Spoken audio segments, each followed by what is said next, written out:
morning students. Today we are going to start with a new topic, solid state. So let's begin. This video is based on new syllabus and we are going to study Introduction to Solid State, Classification of Solids and Characteristics of Crystalline Solids. But before starting with the video, like my channel, share it with your friends and subscribe it now to get the latest notification. Let's begin.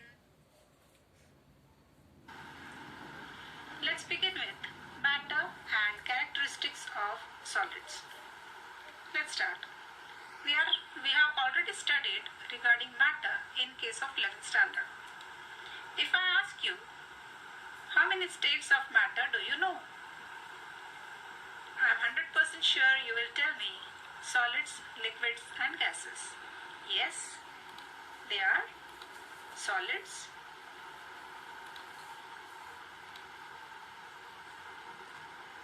liquids and gases. But in addition to this, there are total 8 states of matter, and they are plasma, Bose-Einstein condensate, fermionic condensate, quark condensate and thought wave. But out of these 8, we are going to learn the first 3. Solids,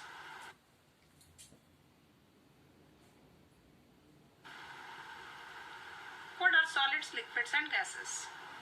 There are 3 states of matter, of which we are going to see the examples and their characteristic properties. First we will talk about solids, liquids and gases. In solids, we can see here a computer. The arrangement of particles here is seen in this way. They are closely packed and the position is fixed. They have fixed position. They are rigid and they cannot be squashed. They have fixed shape and fixed volume. They cannot flow.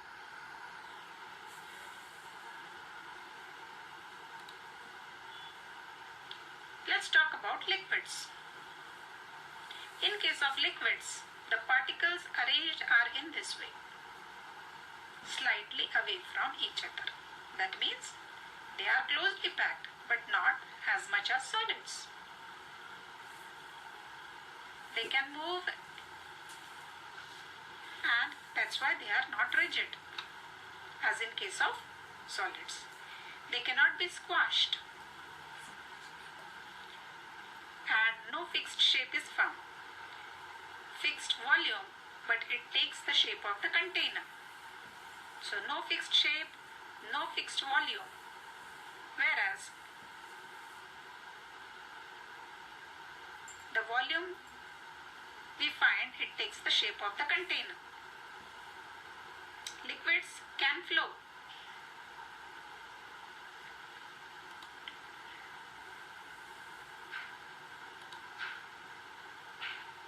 In case of gases, we find this is a balloon. It contains gas. They are less denser. Gases are less denser. The particles are arranged far away from each other as compared to the solids or liquids. When they are kept in the container, the particles are seen in this way. They are not rigid and can be squashed. So no fixed shape, no fixed volume.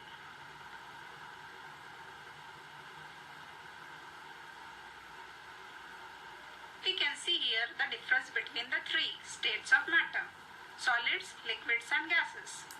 In case of solids, the particles are rigid, whereas in liquids they are not rigid and in gases they are not rigid.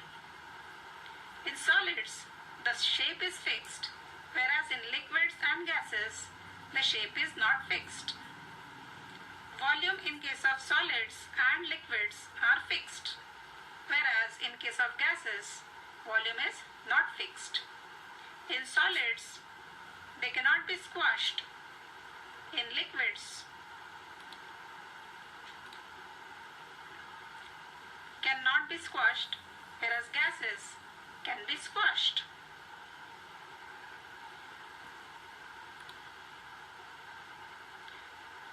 Let me ask you students, are these states of matter interconvertible? Yes, these states of matter are interconvertible. But how can you say that? Let's see. This is the ice.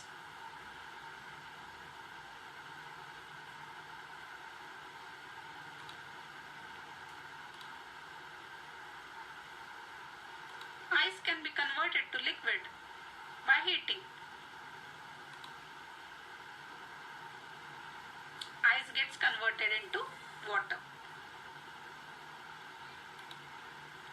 Whereas on heating water, it gets evaporated to gas.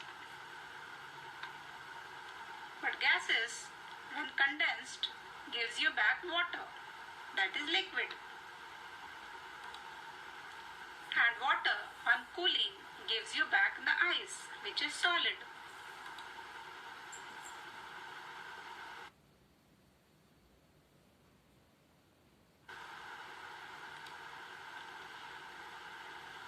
General characteristics of solids. Solids have definite mass, volume and shape. Interparticle distance are short and interparticle forces are strong in case of solids. Whereas in liquids, it is moderate. That means the interparticle distance and interparticle forces are moderate. Whereas in case of gases, the interparticle distances are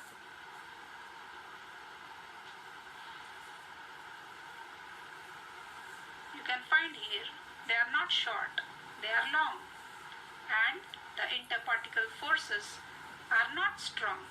The particles are far away from each other.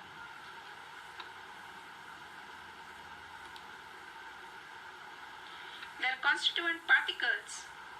Particles here indicates atoms, molecules or ions, have fixed position and can only oscillate about their mean position.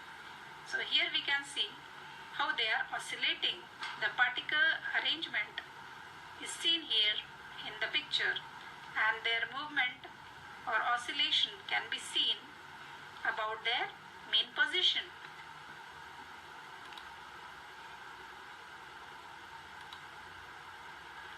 They are incompressible and rigid. Solids are incompressible and rigid.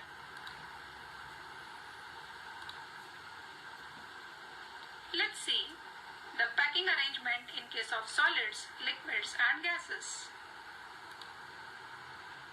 Packing arrangement is very close in case of solids. We can see here the spacing is too close between the particles. In case of liquids, it's loose, but as compared to solids, it is loose. Whereas in gases, it is very loose. The arrangement can be seen here. When we talk about the density of solids, the particles are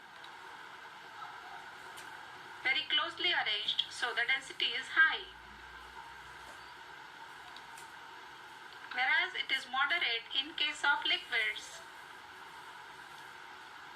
and low in case of gases.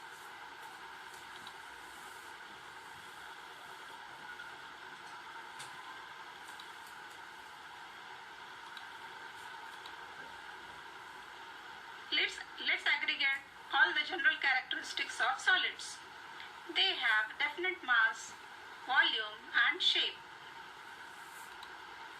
Interparticle distances are short. Interparticle forces are strong.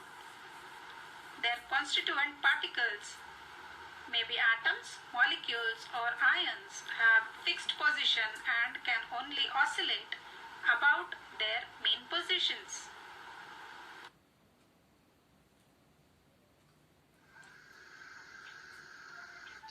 Solid state. Introduction. In nature, we come across rocky mountains, hills, icy glaciers, and sandy beaches. These all are solids. Rivers, lakes, sea, and oceans, which are all liquids. The atmosphere is made up of gases. However, solids are more common than liquids or gases. In the periodic table, there are 11 gaseous elements, few are liquids, and rest all are solids. Hence, it is very important to learn about their structures and properties of solids. The properties of solids mainly depend on the nature of the constituent particles, the binding forces acting between these constituent particles. The most important characteristics of gases and liquids is fluidity. It means that gases and liquids have ability to flow and are called fluids, whereas solids do not possess fluidity, instead they possess rigidity. Now the question is, why do liquids and gases possess fluidity, whereas solids possess rigidity? The reason for fluidity of liquids and gases is due to the movement of constituent particles in gaseous state and liquid state. The constituent particles are free to move about, whereas in solids, the constituent particles have fixed position and can only oscillate about their mean position, and hence they possess definite shape, definite volume, which is nothing but rigidity. Matter. We always classify the matter into three categories such as solids, liquids, and gases.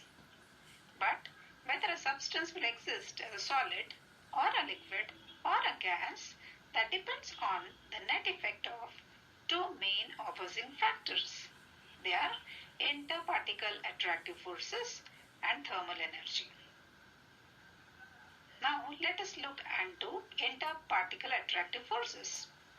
Interparticle attractive forces are the forces that always keep the constituent particles such as atoms, ions, or molecules closer to each other. Now let us understand what is thermal energy. Thermal energy is the energy possessed by the constituent particles due to temperature. This thermal energy makes the constituent particle move freely and is directly proportional to temperature. Due to this, as the temperature increases, thermal energy also increases, and hence the movement of the constituent particles also increases. If interparticle attractive forces are very weak, the thermal effects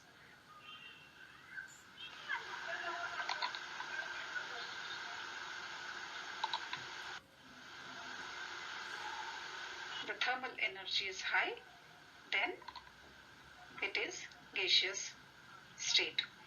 If the interparticle attractive forces are slightly more than thermal energy, then the substance exists as liquid. At low temperature, the thermal energy is low, and intermolecular forces are so strong that the particles come closer, clump to one another, and hence they occupy a fixed position. At this stage, the particles are unable to move from their fixed position, but can oscillate in their mean position. The substances here will be in the solid state.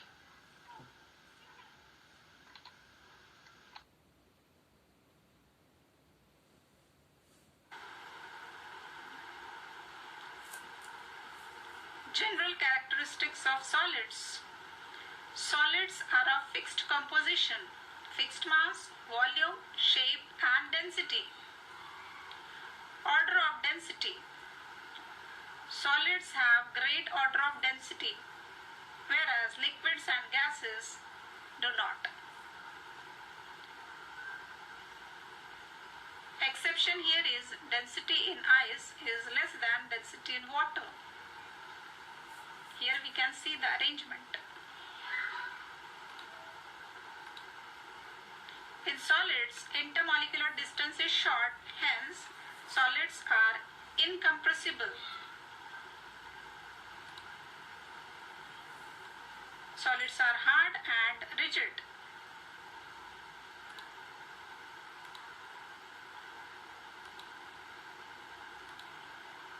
Solids have strongest intermolecular forces of attraction.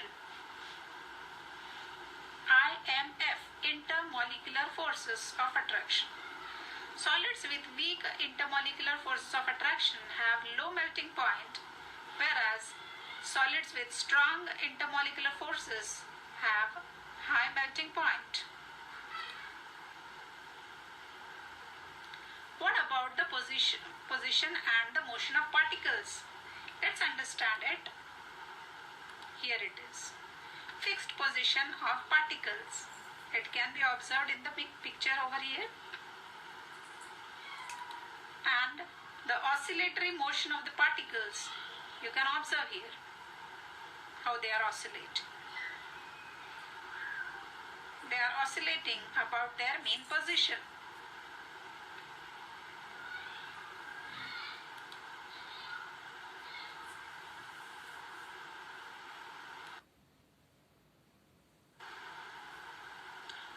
Let's see the classification of solids. Solids can be classified as crystalline and amorphous solids.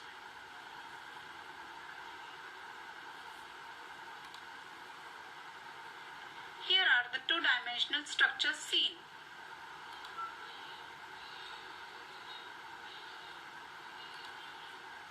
Here we find, in case of crystalline solids, the arrangement is regular, whereas in amorphous, it's irregular. We are going to study in detail here further regarding crystalline and amorphous solids.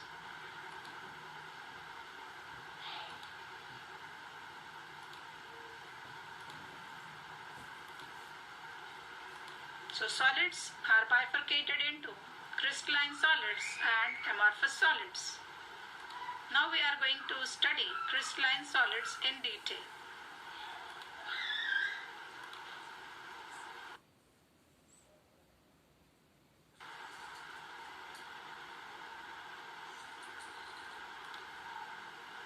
Characteristics of crystalline solids.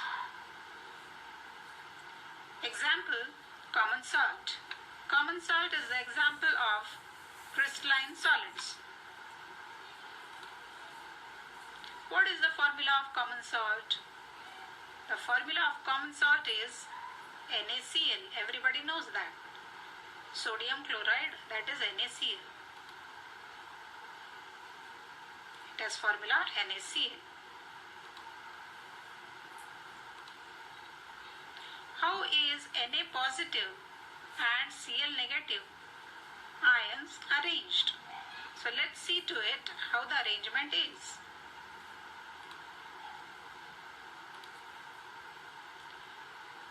Three-dimensional figure of common salt can be seen here. The red colored solid particles seen are Cl minus ions, whereas the blue color or green color particles are Na positive ions.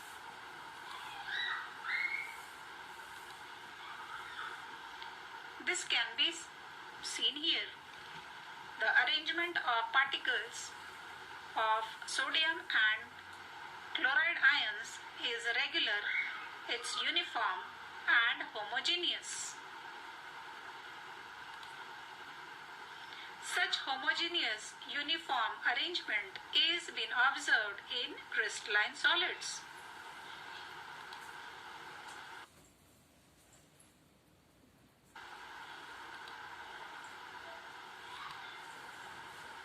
Crystalline solids are homogeneous solids. Their three-dimensional image structure as it can be seen in this next figure.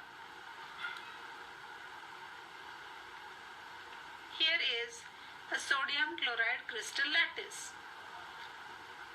Blue color is Na positive ion and the next to it is Cl negative ion, and this is repeated in the crystal lattice. Na positive, then Cl negative, Na positive, Cl negative, like this. The same arrangement is seen below also. Thus, the general structure can be represented as here in the figure. It exhibits long range order as it can be seen here in the figure. This is the two-dimensional diagram of NaCl. Here, what is order? It exhibits long range order as seen. Here, what is order?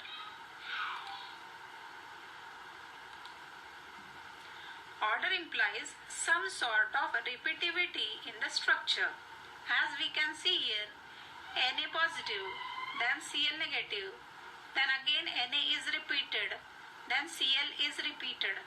Likewise, this is the sort of repeativity in the structure.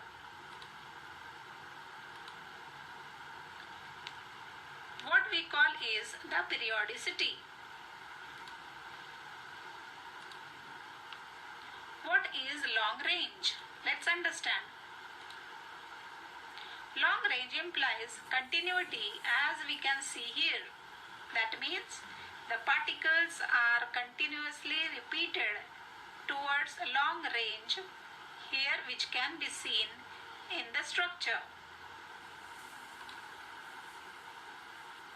So the constituent particles are in definite repeating pattern as seen here in the diagram or the image. How are these crystalline solids made? Let's see to it. Can you see here the Rubik's cube? You all may have played with this. As seen in the Rubik's cube, here this big cube is formed. It's because of the arrangement of small cubes to form a large one.